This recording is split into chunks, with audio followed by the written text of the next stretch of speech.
എല്ലാവർക്കും പ്രിയങ്കരനായിരുന്ന ജോളി തപ്പലോടത്തച്ഛൻ ഏറ്റവും പ്രിയമുള്ള ദൈവപിതാവിൻ്റെ സന്നിധിയിലേക്ക് യാത്രയായിരിക്കും.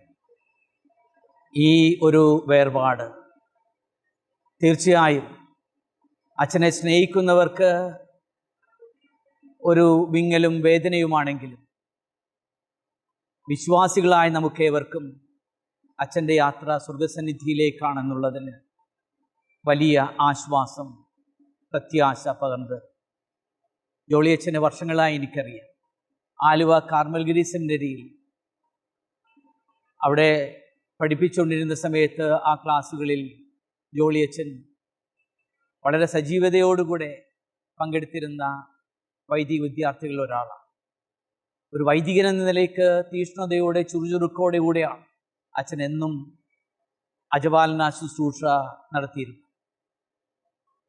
കൊരട്ടിയിലും തൃപ്പൂണിത്തുറയിലും അവസാനം വള്ളുവള്ളിയിലുമൊക്കെ അച്ഛൻ ഇങ്ങനെ തീഷ്ണതയോടുകൂടെയാണ് പ്രാർത്ഥിച്ചതും മറ്റുള്ളവരെ പ്രാർത്ഥിക്കാൻ പഠിപ്പിച്ചു.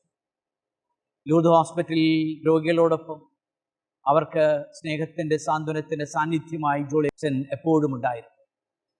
അങ്ങനെ എല്ലാവർക്കും സംലബ്ധൻ, എല്ലാവരോടുമൊപ്പം ചരിക്കുന്ന വ്യക്തി, എന്നാൽ ഏറ്റവും ലാളിത്യത്തോടുകൂടെ ജീവിച്ച, സർവസംഘ പരിത്യാഗിയായി ജീവിച്ച ഒരു വൈദികൻ, അതാണ് ജോളിയച്ഛൻ. ജോളിയച്ഛൻ്റെ ഈ വേർപാടിൽ വേദനിക്കുന്ന എല്ലാവരോടൊപ്പം പ്രാർത്ഥനയിൽ പങ്കുചേരും. ഇന്ന് ഈ മൃതസംസ്കാര കർമ്മത്തിൽ പങ്കുകൊള്ളുവാൻ സാധിച്ചതിൽ ഞാൻ വലിയ ഒരു ആശ്വാസം തോന്നുന്നു. ദൈവമാണ് എന്നെ ഇവിടെ കൊണ്ടുവന്ന് എത്തിച്ചത്. അല്ലെങ്കിൽ ഞാൻ ഒട്ടും പ്രതീക്ഷിച്ചതല്ല ഇവിടെ എത്താൻ സാധിക്കും. അച്ഛൻ സ്വർഗസന്നിധിയിൽ മാലാഖമാരുടെ വിശുദ്ധരോടൊപ്പം ആയിരിക്കുമ്പോൾ, ആ നിത്യസൗഭാഗ്യത്തിലായിരിക്കുമ്പോൾ തൻ്റെ പ്രിയപ്പെട്ട ജനങ്ങൾക്ക് വേണ്ടി, ഈ വരാപ്പുഴ അതിരൂപതയ്ക്ക് വേണ്ടി, കേരള സഭയ്ക്ക് വേണ്ടിയൊക്കെ പ്രാർത്ഥിക്കട്ടെ. നമുക്കും അച്ഛനെ പ്രാർത്ഥനയിൽ അനുഗമിക്കാം.